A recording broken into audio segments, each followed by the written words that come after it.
Nama Syekh Nawawi Al-Bantani begitu populer di Indonesia. Beliau adalah salah satu imam Masjidil Haram yang berasal dari Indonesia. Tak hanya itu, Syekh Nawawi Al-Bantani juga merupakan guru atau pengajar sekaligus ilmuwan yang melahirkan banyak kitab dan literatur untuk generasi mendatang. Tentu bukan perjalanan singkat untuk mencapai level seperti Syekh Nawawi. Dia disegani baik di negeri sendiri maupun di negeri orang. Berikut adalah kisah singkat perjuangan Syekh Nawawi sebelum diangkat menjadi Imam Masjidil Haram. Assalamualaikum warahmatullahi wabarakatuh. Sahabat Surat bercerita, apa kabar keadaan teman-teman sekalian pada hari ini? Semoga teman-teman sekalian senantiasa dalam keadaan sehat walafiat. Syukur alhamdulillah, pada kesempatan kali ini Surat bercerita dapat menemani teman-teman sekalian dalam mengarungi khasanah Islam. Sholawat dan salam semoga tetap tercurahkan kepada junjungan kita Nabi Agung Muhammad sallallahu alaihi wasallam biqaulina Allahumma sholli ala sayyidina Muhammad wa ala ali sayyidina Muhammad. Pada kesempatan kali ini Surat bercerita akan membagikan sebuah cerita yang sangat menarik dari salah satu ulama Indonesia, yaitu Syekh Nawawi Al-Bantani. Nama lengkap beliau adalah Muhammad Nawawi bin Umar bin Arabi Al-Jawi Al-Bantani. Sebutan Al-Jawi digunakan untuk menunjukkan bahwa Syekh Nawawi adalah berkebangsaan Jawa. Pada saat itu, Banten adalah eks-kerajaan Islam yang kemudian oleh kolonial Belanda dijadikan sebagai karesidenan. Jawa lebih dikenal layaknya sebagai sebuah negeri karena negara Indonesia pada saat itu belum terbentuk. Sedangkan Al-Bantani merupakan nisbat yang digunakan untuk membedakan Imam Masjidil Haram asal Indonesia dengan Muhyiddin Zakaria Yahya bin Syaraf bin Al-Mari Al-Khazaimi, atau lebih dikenal dengan sebutan Imam Nawawi, seorang ulama besar dalam mazhab Syafi'i yang sangat produktif dari Nawa, Damaskus, yang hidup sekitar abad 13 Hijriah atau tepatnya tahun 1631 Hijriah.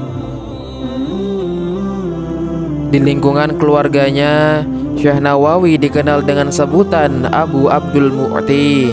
Ayahnya bernama Kiai Umar bin Arabi, seorang penghulu, ulama dan pemimpin masjid dan pendidikan Islam Tenara, Banten. Sedangkan ibunya bernama Zubaidah, penduduk asli Tanara. Syekh Nawawi merupakan anak pertama dari 7 bersaudara, yaitu Ahmad Syihab ad-Din, Tamim, Sa'ad, Abdullah, Saqilah, dan Sariyah.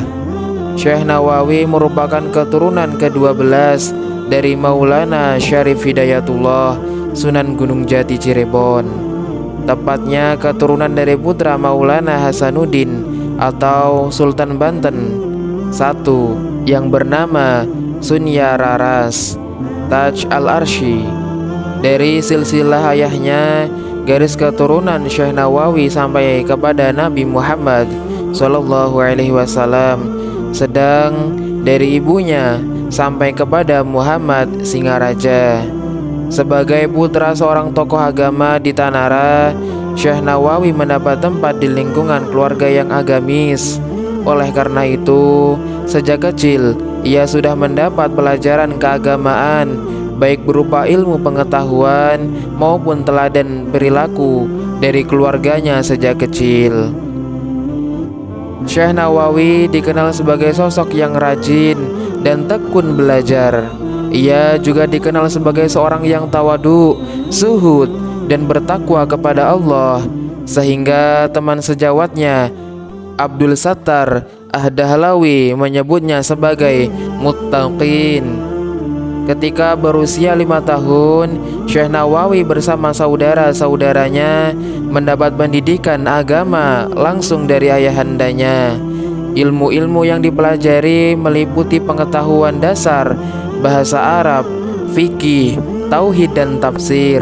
Setelah 3 tahun belajar pengetahuan-pengetahuan dasar tersebut, Syekh Nawawi kemudian menimba ilmu ke beberapa pesantren di Jawa bersama kedua saudaranya Tamim dan Ahmad. Nawawi muda berguru kepada Kiai Sahal, seorang ulama Banten yang terkenal pada saat itu.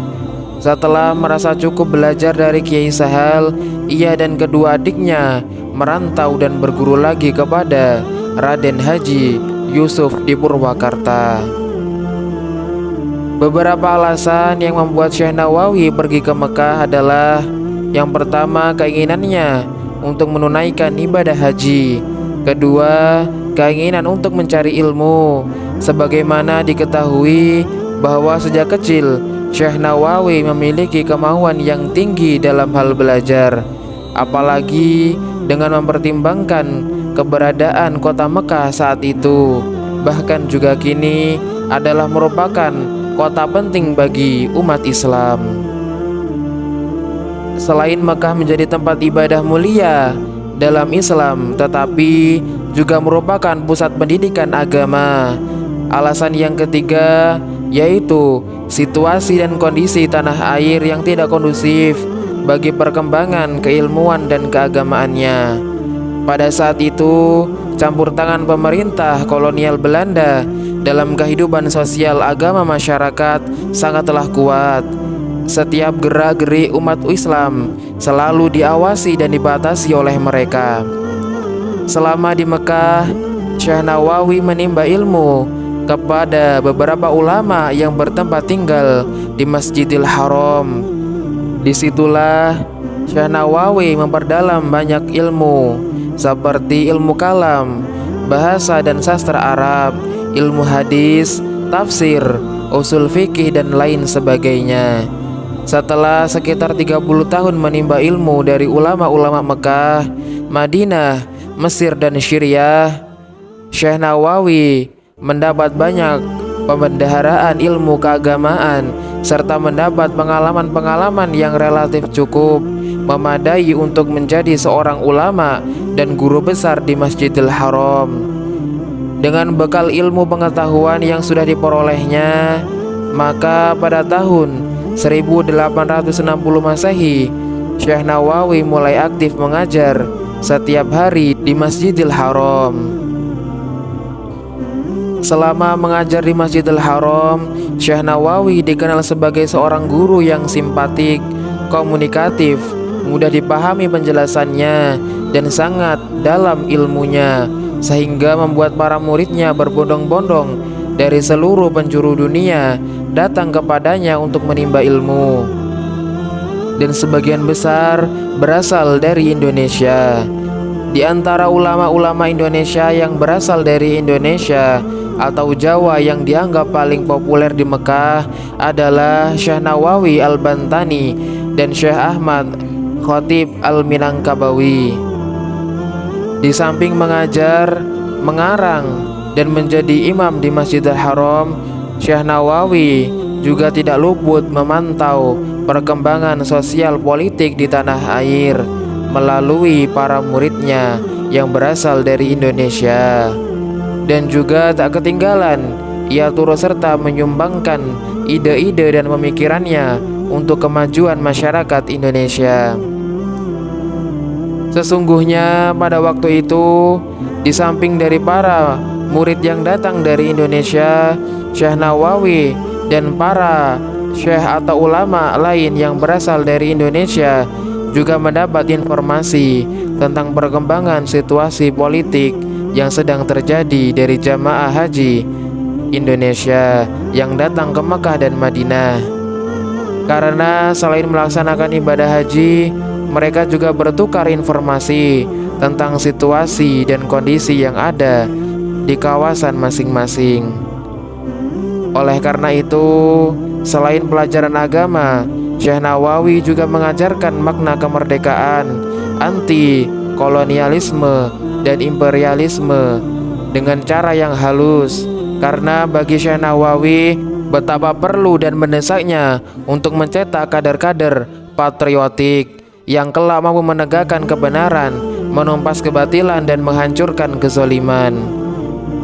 Hasil didikan Syekh Nawawi, sikap anti penjajah yang disampaikan secara halus tersebut kemudian diartikulasikan oleh para muridnya setelah mereka kembali ke tanah air. Hal ini misalnya nampak dalam perjuangan Hadratus Syekh Kiai Hasyim Asy'ari di saat revolusi fisik tengah terjadi. Pada saat itu, ia mengeluarkan resolusi jihad yang berisi seruan untuk mempertahankan kemerdekaan dan mengusir penjajah dari tanah air Indonesia.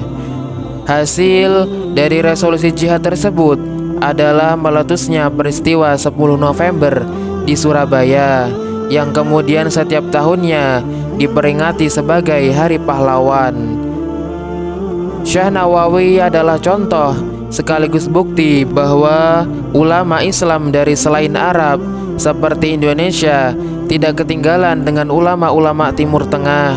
Secara garis besar, buah ilmu karya Syekh Nawawi menjadi bahan utama dan sering dikaji di pesantren-pesantren seluruh Indonesia. Kehadiran seorang ulama dari tanah Banten dengan kitab-kitab hasil karyanya tersebut memberikan andil yang sangat besar dalam bidang pendidikan dan khasanah keilmuan bagi kaum muslimin di dunia dan Indonesia, khususnya masyarakat tradisional pesantren yang ada di tanah Jawa. Inilah yang menjadi sebab mengapa sampai hari ini masyarakat pesantren sering diidentikan dengan kaum tradisional dan penghormatan mereka kepada Syekh Nawawi hingga saat ini masih sangat luar biasa. Meskipun sudah ratusan tahun berlalu, tak lain ini karena pengaruh dari goresan tinta beliau yang dituangkan dalam kitab-kitab hasil karyanya tersebut. Aktivitasnya di bidang keilmuan dijalani oleh Syekh Nawawi hingga akhir hayatnya pada tanggal 25 Syawal 1314 Hijriah atau 1897 Masehi di Syaib Ali, Mekah Al-Mukarramah. Beliau wafat dan dimakamkan di Ma'la berdekatan dengan makam Ibnu Hajar dan Sayyidah Asma binti Abu Bakar As-Siddiq. Semoga Allah senantiasa mencurahkan kasih sayang dan limpatan rahmat untuk beliau, dan semoga untuk kita semua ilmu-ilmu yang telah beliau berikan melalui kitab-kitabnya dapat terus kita jaga dan kita amalkan dalam kehidupan kita sehari-hari. Semoga cerita ini membawa manfaat untuk kita semua. Wallahu a'lam bishawab. Wassalamualaikum warahmatullahi wabarakatuh.